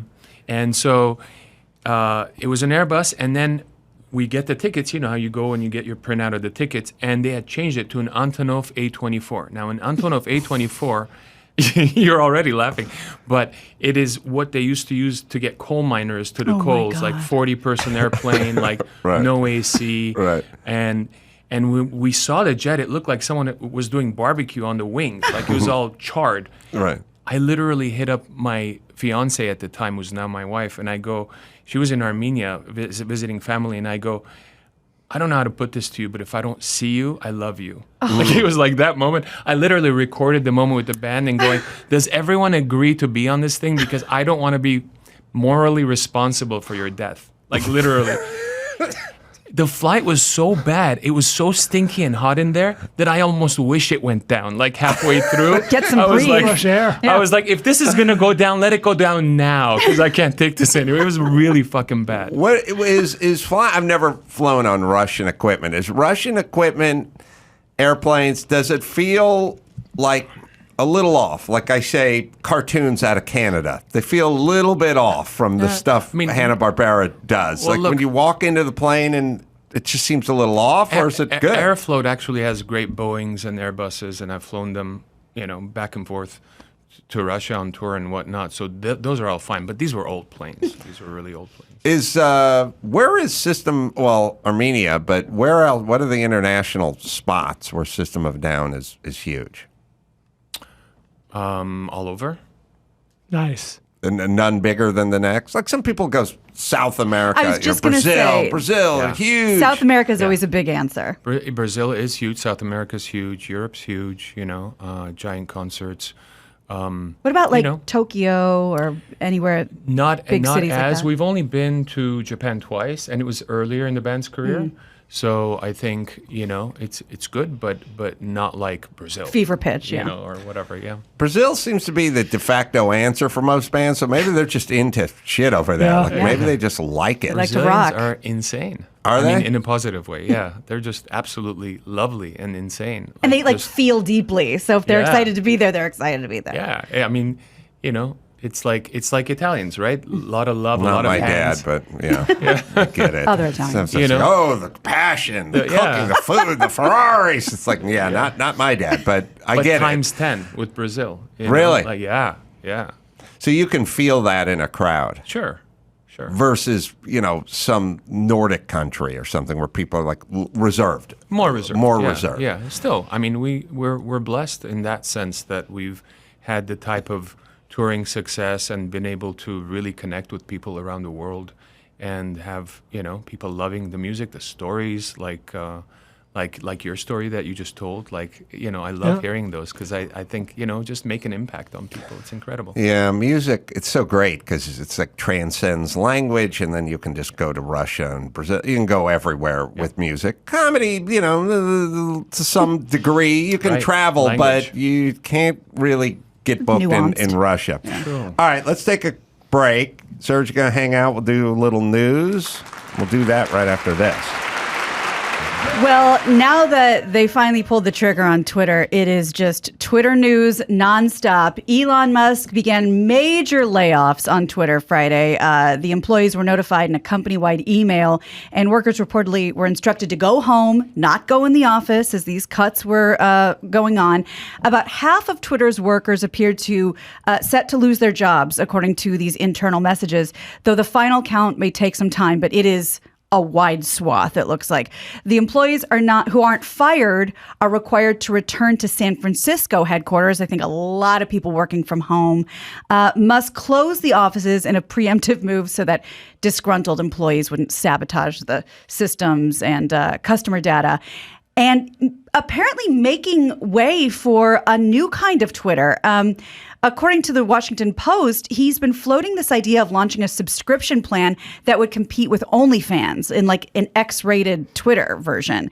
Creators of adult videos would be able to charge other users. Twitter would take cuts of the profit.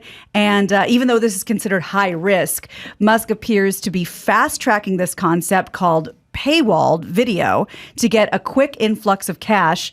They want it rolled out before Thanksgiving. A lot of big name advertisers pulling back a little bit, now asking the people for the money. So this is the new way. So he paid a lot more than that company was worth. They say he massively overpaid. And I don't know if you saw that funny exchange. Well, I think it's funny. The exchange between Elon and Stephen King. How it's not like this algorithm and these supercomputers decided on this new price that he's going to charge us. It was Stephen King, of all people, saying, and maybe you guys can find it, but it's, $20 a month. That's bullshit. I'm not paying that. And then Elon underneath goes, what about $8? And there was like, $8, everybody. So that's where that number came from. So, and it's never made a profit. There's these companies that are worth billions of dollars that don't turn a profit, never turn a profit. It's a new economy. They're money losers. They've always been a money loser. Isn't that crazy? That's insane. Yeah, it's there's a lot. I mean, it was the whole, I think Uber and Lyft, there's these companies that operated at a deficit. Like when you go, I think Netflix is like that. Most tech companies. There's a lot of big tech companies don't make money. They lose money. Like well, then what do investors do? They're hoping for, the big I guess windfall. Yeah, I'm not an economist. It's the Netflix but, model. Really. Yeah. And because, for years they were losing money, but they were the first of their kind, and eventually it kicked in, but now they're losing money again, of course. But I guess it's like we're going to lose, I'm going to come up with a new cola. It's going to lose money for 10 years, but everyone will know what it is, and half the people will drink it, and then I could sell it for this amount at some point. Well, but it's a rich guy's game. You can't, retirees can't do this. They need a return on their investment sort of immediately. But what's going on now with the economy and stuff is a lot of people, even the rich guys, are going, I know it's fun to squander $10 million a year on this, but no mas. Yeah. I got to get a return here. Well, and the Twitter, directly, charging the people is what everybody does now. That's what we do. Okay, eliminate the advertisers. Now we can clear the space and say what we want. So, I mean, it's what's already happening. Here's the Twitter back and forth. Stephen King, $20 a month to keep my blue check? Fuck that. They should pay me. If that gets instituted, I'm gone like Enron. And then Elon Musk says, well, we need to pay the bills somehow. Twitter can't rely entirely on advertisers. How about $8? Then he says, I'll explain the rationale in longer form before this is implemented. It's only the way to defeat bots and trolls. And then he did this spin. Twitter was like, no more royalty and peasants, everybody. But it's like, do people forget the reason for a verified checkmark is so there's not an account pretending to be a public figure? It's not That's what it is. That's all it is. So what does he think it is? Yeah. He's like, pay $8 and get a blue check. The check mark is so somebody's not impersonating Will Ferrell and spouting a bunch of like homophobic, racist tweets. We know the difference. What's really interesting to me is all these social networks, they actually own all our content. All our content that we put there, they own it. And, but, that's to me is like, that's really interesting because if you walk away right now, you shut your Twitter account or Instagram account, you can't walk away with those people. All those fans that you built up and everything that you did, they own it. So it's like now they want to charge you for it, which is interesting because obviously you use it as a way of marketing to your fans, to your followers, to your subscribers, etc. It's crazy. The whole thing is pretty crazy. I think Elon went at it with AOC as well. Oh, yeah. I didn't see that. He's trolling hard. Well, AOC tweeted, quote, laughing my ass off at a billionaire earnestly trying to sell people on the idea that, quote, free speech is actually an $8 a month subscription plan. And then Elon replied to her tweet saying, your feedback is appreciated. Now pay $8. There's a lot of that. He's doing like memes of people crying and... Elon's got to have a writer's room, right? Let that sink in. He's got to have. He must. He must have a couple of guys on retainer, right? With the sink? You think he had writers? And then he tweeted a picture. I didn't say they're good writers. I said writers. And then Elon tweeted a picture of AOC's merch, like a sweater, and then it was for $58. And all he did was just circle the $58. He is funny.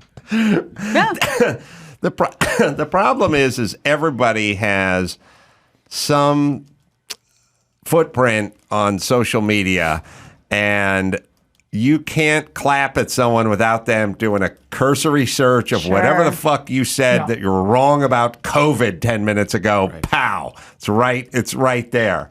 I mean, it's an interesting time in that, I've always kind of said that I thought surveillance cameras were going to be the end of theft and crime. Right. Like, if you would have asked me when I was a kid growing up in Los Angeles, if they had a camera on everyone's house, then there'd be no more robberies. And it was like, because you couldn't, because your image would be filmed. There'd be no more at the 7-Eleven. There'd be no more. Well, we have more, which is weird. And then you think like, there wouldn't be all these insane proclamations if there was film of you saying the opposite, 2 years earlier or 10 years earlier, whatever. And it's like, oh no, we have more insane proclamations met with high def film of politicians or celebrities or whatever saying the opposite. It's not slowed us down. In a weird way, it has enabled us to not bother with it, like not slow a roll, like it's like a kind of a thing where it's like, it used to be scandalous if there was some bootleg porn of you out there. But at a certain point, when everyone has one about them, then is it even scandalous anymore? No. And then who cares? And it's sort of like, yeah, you can go bring your film of your porch pirate to the LAPD, but they have 2,000 hours of other porch pilots, and now it doesn't. It's desensitized. Now it doesn't exist. Yeah. It's kind of interesting.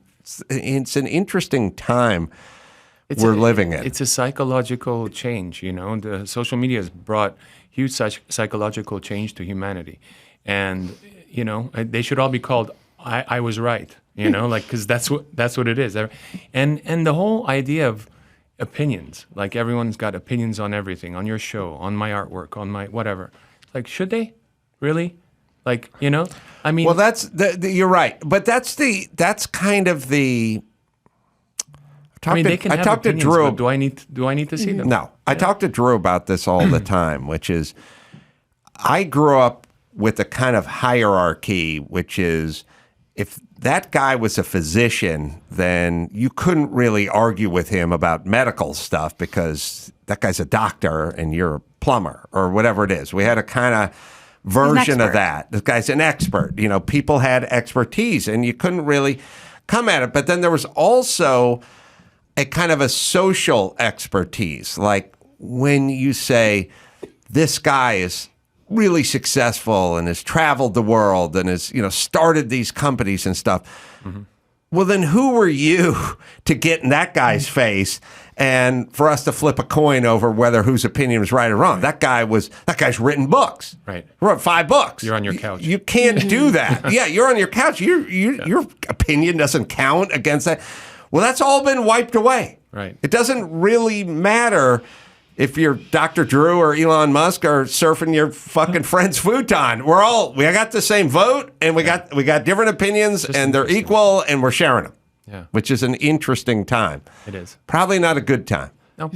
This is the furthering of that. Now everyone's going to have access to the same blue check marks. Whether you're the futon dude or you're a 5-book guy. Yeah. Right. Yeah. And that's the word. It has empowered everybody. And what a chasm that word has. Like, what's better than being empowered? And it's like, oh no, I don't want some of this empowered. Yeah. That word is very intense. Well, we did this thing where we go, everyone needs to be treated with respect and dignity. It's like, not everyone. You got to earn it a little bit. There's people out there that don't pay their taxes. They beat their kids. They punch people in subways. Like, it's not everyone. It's got to be That's not everyone. You got to kind of earn your station. And then we will, it's this weird thing where you ever have like someone go, you got to respect me. It's like, you're in charge of me respecting you. Right. I'm not in charge of that. That's up to you. And I got a scale that's pretty broad. But that'll be up to you. Right. But it's not me. It's weird. I've never heard more people talk about like I need to be treated with dignity. They need to be treated with respect. It's like no, like when they talk about like these migrants who walk here from Honduras, they need to be treated with dignity and respect. It's like they need meals and cots and shelter. And maybe that's dignity and respect. I don't know, but we've sort of taken a lot of verbiage and turned it into something it never was intended to be. Well, maybe more of a spot on example is when I believe it was our governor said that inmates are owed a debt of gratitude when they complete that was our mayor. Our mayor. Yes, When that they was do Garcetti. When after they complete their sentence, we owe them a debt of gratitude. Well, I believe that after they complete their sentence, they should be given a fair shake at getting jobs and all. Yes. Absolutely. Right. But they don't need a fruit basket. They can just get a fair shake. Edible arrangement. Yes. I don't think they want a fruit basket. Well, you're right. Although in the joint, you don't get a lot of papaya. Fresh fruit. It's a lot of canned stuff. Unless the joint's in the Caribbean. Oh, my God. Or it's an actual joint. Yeah. Well, you mentioned people getting randomly punched out. And speaking of that, Chris Redd spoke for the first time after getting sucker punched outside a New York comedy club. This happened like a week ago. Yeah. The former Saturday Night Live member told the Daily Beast, he said, this man hit me in the face with something metal. I thought it was brass knuckles because of the way it cut my nose to the bone. Apparently, he used to be like a boxer, too. So he said, like, he can take a punch. That wasn't the problem. The problem was the amount of blood that gushed from his face was the thing that started making him kind of woozy. He claimed that the guy remains unknown. Nobody knows who it was. He was reportedly wearing a security guard uniform, but the owner of the club said, none of my employees wear uniforms. And this guy was not an employee. The guy fled. The suspect, could be a woman, possible, fled by the time police arrived on the scene. Witnesses also said that he looked like he yanked Red's neck and yanked a chain from his neck. Yeah. Chris wanted to go right on stage, but again, after he saw the amount of blood, that wasn't an option. Yeah, I think the guy who punched him, well, they thought had brass knuckles, but I think he was wearing like the hoodie and the mask. And now at the point if you're wearing a mask outside and you're not an elderly Asian woman, you're a potential criminal in my mind because this is the greatest windfall for criminals. Sure. Pop the hood up. We can't judge. Put the mask, flare the mask out. You're essentially a bank robber from the turn of the century at that point with a bandana and a cowboy hat. Or a member of System of a Down in Glendale and don't want to get recognized. Oh! Don't judge. Can't go to carousel without a mask. Exactly. No, I'm just kidding. No, that's a good point. So I think the guy who punched him had the mask and the hoodie, but it was just some TMZ stuff I saw. But yeah, like kind of a brass knuckles. That's horrible. Yeah, I don't know. What is going on? If he's a security guard, I don't know. Dressed like a security guard is kind of weird because we're looking at a picture of the guy and he windbreaker. Kind of, but not what if you're listening and I say dress like a security guard, maybe not. No. Maybe not what you're picturing. Not like picturing a camouflage bucket hat, a blue windbreaker, blue T-shirt. Yeah. And the mask. But, okay, look, Also, just punching people with brass knuckles randomly is you're the scariest person on the planet, number one. And then number two, sorry, but you can't wear a chain. You just can't go out and do a late night set at the Cellar or whatever, 12:30 on a whatever night. You just can't put a chain on anymore. I mean, hate crime altogether over the last number of years has increased dramatically. It's really horrible. Hate crime and chain crime. Yeah, hate crime, chain Now, crime. I find it difficult to do a set without jewelry. Yeah. Because I like to feel sexy up there. But I will struggle, but I'll still go out. You feel so naked when you're up there. And manage to do comedy without my beloved jewelry. And I think we're kind of at that place now, sadly. Well, and talk about diluting it. I mean, how many times did we report people in broad daylight on Rodeo getting rolled or having a jewelry shop, brick thrown through it? This is broad daylight, middle of the afternoon, on one of the most famous streets in the world. Well, they've said in L.A., just, hey, man, if you got a Rolex, keep it at home. Don't go out. Just you'll be a target. Sad. But true. Yeah. Same with cars. A lot of people have been followed with expensive cars into their driveways and all of that over the last number of years. Yeah. In LA. I mean, it's not cool. It's getting crazy. Yeah, it's just, God, wasn't it, who just got shot from... Takeoff? Yes. Is that his from name? From Amigos. Yeah, Amigos. Yeah. Amigos, sorry. Rolling dice? At a bowling alley? Bowling alley billiard hall. Yeah. I don't know, people. It's time to run serpentine to the mailbox. Let's get a little update on Kyrie Irving.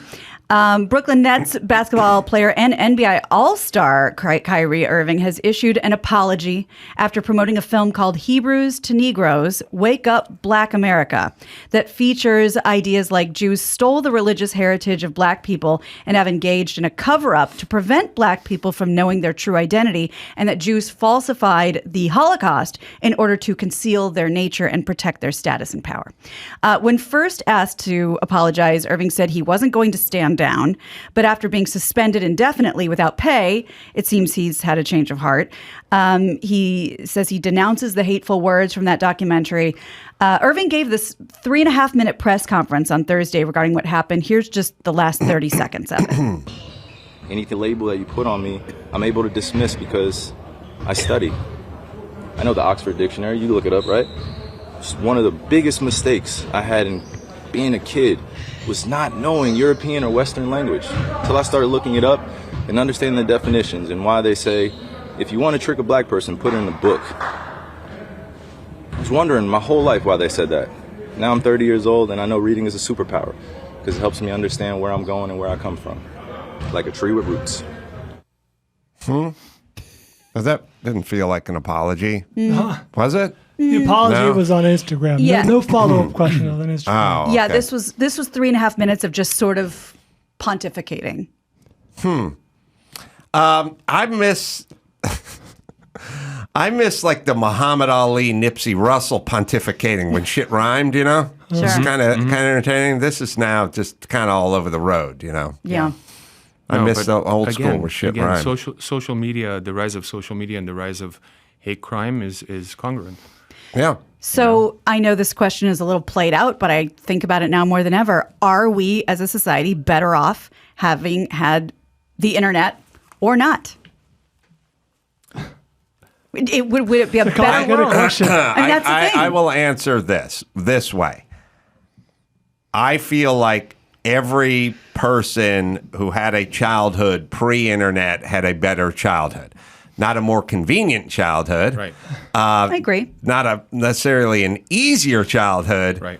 But a better childhood in terms of the things that the human body and the human mind need, but don't know you need it, which is go outside, climb a tree, explore with your friends, going God knows where, just all of that kind of Stand By Me stuff, which included the bully who you would spot at the end of the block and had to figure out whether you were going another direction or to stand up to them, which meant, creative ways to get some money to play some pinball or find a taco or get some food or it had peeping through girls' windows and stuff. It included it all, but it was tactile, and it was kind of what we need is an animal. Mm-hmm. You know what I'm saying? Even if you think you want to avoid it, because what you want is air conditioning and instant gratification and to be entertained, and you going out and trying to entertain yourself felt boring. I wish I had a theater in my home or in my phone, you know what I mean? But it's all the shit you wish for. It's only about 10% of that's good. The other 90% is just Grubhub bringing Taco Bell to your house. You wish for it, but it's not a good thing. Careful what you wish for. But it's not just the internet. It's also the times, right? In the 70s and 80s, we lived in Hollywood. I would walk my younger brother to school. I was like 8 years old. He was 5, Wow. Hookers and all sorts of stuff there. But we felt safe. Like, parents didn't come with us. I would never let my 8-year-old on the streets now. Hookers used to have a heart of gold. That's right. Yeah. There was a hooker with the heart of gold. Yeah, now they're totally. just crazed junkies. No, I just mean that it's not just the internet; it's the times and and everything, crime and how we've devolved as a society. And I part of the year we live in New Zealand. We've got residency there. We've got a place there. We're very which is not easy. No. Right? From what I understand, not easy to get residency in New Zealand. It's not easy. But it's different. It's like how the U.S. probably was 60 years ago or 80 years ago in that sense.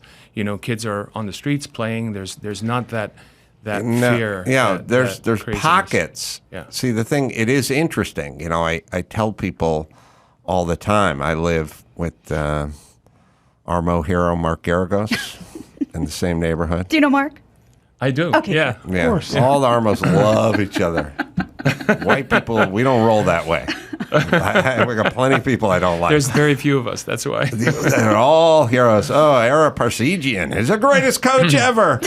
Parsegian. Yeah. They Mark can rattle off his 5. I don't got that time. Mark's Not time to do that for Whitey.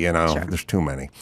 But we live in a neighborhood. Yeah. That I always just say, everyone goes, oh, it's a great neighborhood. Oh, it's got a great school system. I'm like, people spend a bunch of money to live in this neighborhood just to live in the 50s. Yeah. Right. They're not paying it because we have a monorail. Right. They're paying to buy a time when people knew their neighbors, kids could go play in the street. You're literally buying an era more than you're buying technology. Totally. And that's what you get in New Zealand, right? You just go, it's not that they have X, Y, and Z. It's that they have what we had in a better time, in a different time. My dear friends, they just lived there for 2 years working on a movie. And this was during COVID. And so nobody really, I guess, had COVID in New Zealand. And they had kept it so under control. Right. Kids are out playing, climbing trees. He said it was the best 2 years of their lives. Yeah, we were actually there for 9 months in 2020 when COVID hit. We had our 3-month lockdown there, just like here. But then, because it's an island, they were able to contain it at the border. There was no COVID, so we were literally. My kid was in school. No masks everywhere, and my wife's like, we got to go back to the U.S. I'm like, says who? Do we? But my parents are here. They're in their 80s, so after a while, you feel guilty leaving them alone and all that. So we came back in October of 2020, while it was at the height of COVID here. And you'll appreciate this funny story. We landed at LAX. And they have the writing on the floor, please stay 6 feet apart. But then they haven't closed the lane next to you, so there's a guy breathing in my ear. Yes. When you snake. But the guy in front of me is 6 feet away, right? I'm like, welcome back. Can you get a decent kebab over there in New Zealand? There's a few places. There's not like here, no. But a few. But a few. But we were in Armenia about a month ago, and another country where kids feel safe being outside. Maybe it's a small country, big country thing as far as population, or more of a homogenized population ethnically versus not. And that was tough as well. I mean, it was cool because I got to sing with Brian May of Queen, and which was cool for an event called Starmus. It's a science and music festival. And then we came back, and 3 days after the war started, Azerbaijani forces attacked Armenia, and they've until now taken about 125 square kilometers, I think, or miles, and brutal.